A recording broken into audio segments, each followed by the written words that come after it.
person of the week, I decided to do Yao Qian, which I think I'm pronouncing his last name correctly.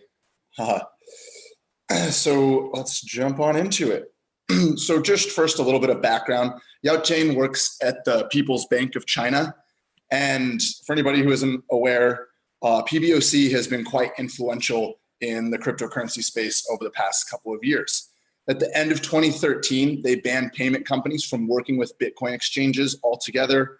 And in 2017, as we're all aware, assuming most people know, they did quite a bit of work on banning ICOs and shutting down exchanges. So that's just a little background on their influence and some big influence points of the PCOB in the crypto space so far. So how that relates back to Yao is he is the director of the PBOC's Digital Currency Research Institute. He was also listed as the sixth most influential person on blockchain or in blockchain on CoinDesk for their 2017 listing. And really, there's been a lot of controversy about what China plans to do with cryptocurrencies and how the central bank is going to manage that. Now, the issue with a lot of speculation of what people have to say is that China isn't really commenting on a lot of these issues. So the articles and research that people have done is all more or less speculative, except for I have a couple quotes I'm going to share with you guys, and those are a little bit more fact driven. But back in May of 2017, the central bank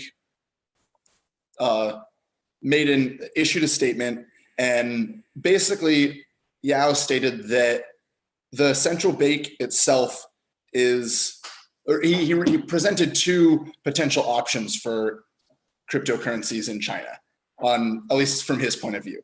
He said one would be where the central bank itself is the only party that can issue the digital currency, and pretty much that's it. They have complete control over it, which goes 100% against the whole decentralized aspect of blockchain.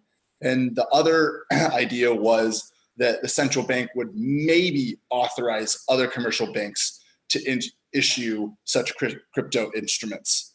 But again, that would still be keeping most of the, if not all of the control under the PBOC. So that was his stance back in May. So from the PCOB's role in all of this, basically the PBOC is in the driver's seat because they have jurisdiction over money issuance and governments.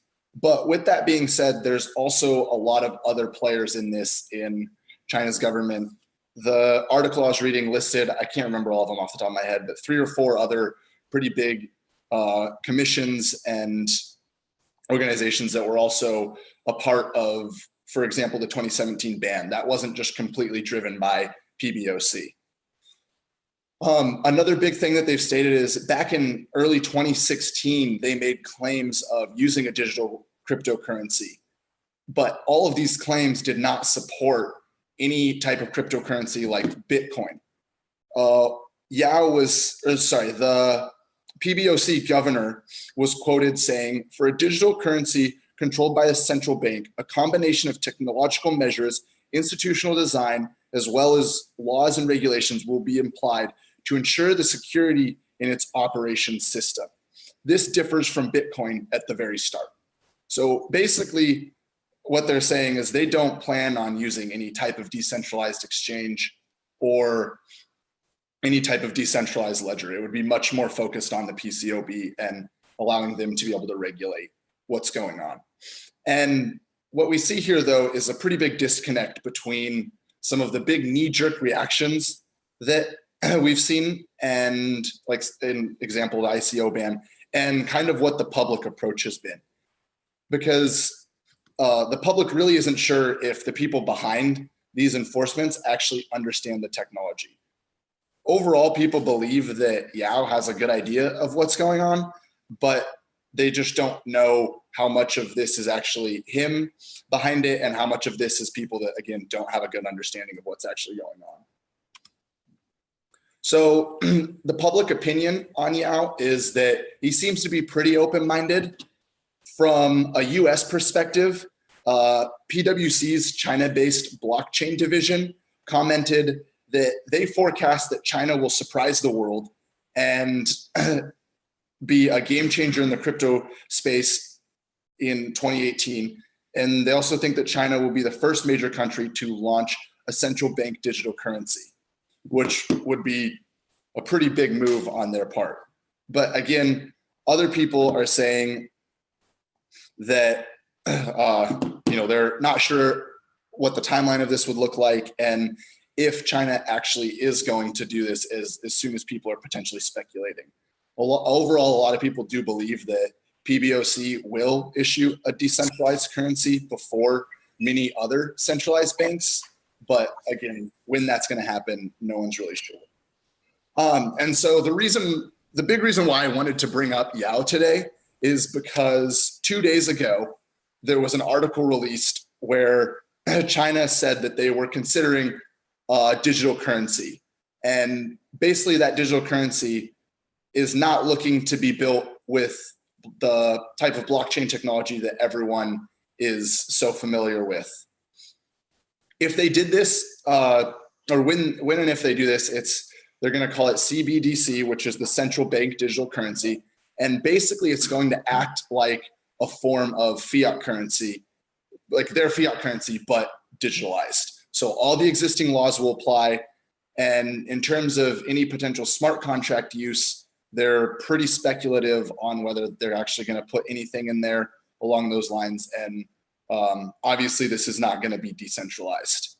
And Yao was quoted saying 2 days ago, the development of CBDC should not be combined to the ideology of blockchain's decentralized and distributed ledger technology. Really, and so really what we're seeing here is that China, in my opinion, wants to kind of bring people back a little bit and give them kind of a taste of this decentralized currency, but then also keep a lot of the control in their hands. So I see it as kind of two ways. One, this is potentially good because it's going to give a lot more exposure to cryptocurrencies. And just because China issues a coin or a decentralized currency, a currency, doesn't mean everybody's going to flock to it. Doesn't mean everybody's going to want it. So in one end, it could be good to bring more awareness. On the other end, China does potentially have a lot of say in this space, and it could be some controversy over that. So I'll throw this up in the Slack. Here's some resources. This bottom link is the one that was just recently published on the 26th. But I guess I really just want to open it up to everybody else and see what people's opinions are on China potentially issuing a currency, basically a fiat currency, but digitalized, and what people think the implications of that could be. I don't like it. For what reason? I think that, first of all, it's a play to go against US dollar hegemony as a way of the Chinese central bank's means of circumventing having the world's economy really flowing through US dollars as the de facto reserve currency is used for purchasing oil, for purchasing everything else. I think if that happens, if they put that out there, I would think the US government would crack the heck down on that coin in general, and maybe crypto in particular, seeing that this is now starting to really start to become a threat to the financial system. I think that worries me from a regulatory and government intervention standpoint.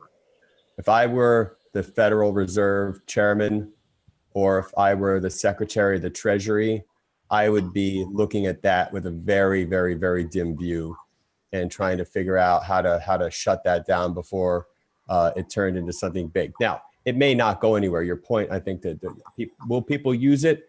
I mean, do you want to have the Bank of China have access to all your financials and using, like, essentially trading? You're almost in a way buying and selling things in yuan at this point, except they now can link it to wallets, and I don't know what sort of identity verification they're going to do on it. I don't know. That's my gut feeling. I could be completely, totally wrong, but I sort of recoiled when I heard you say that. Yeah, no, I agree with a lot of what you said. I definitely would see the U.S. taking that as a big threat. I think that would be a pretty big impact on what's going on. I think this could potentially start a rush to issue state-backed currency across different continents. I can see United States starting their own cryptocurrency as well, just to compete with China. To me, obviously, there's a lot of regulatory question there, but seems like this is a question of more competition pushing more adoption. So overall, I think it's still healthy for the cryptocurrency wise. Obviously, it's going against any decentralization concept, but at least if it's backed by a government, and I'm trying to compare this with Tether, it's probably a little more secure and less subject to AML or scammy issues. So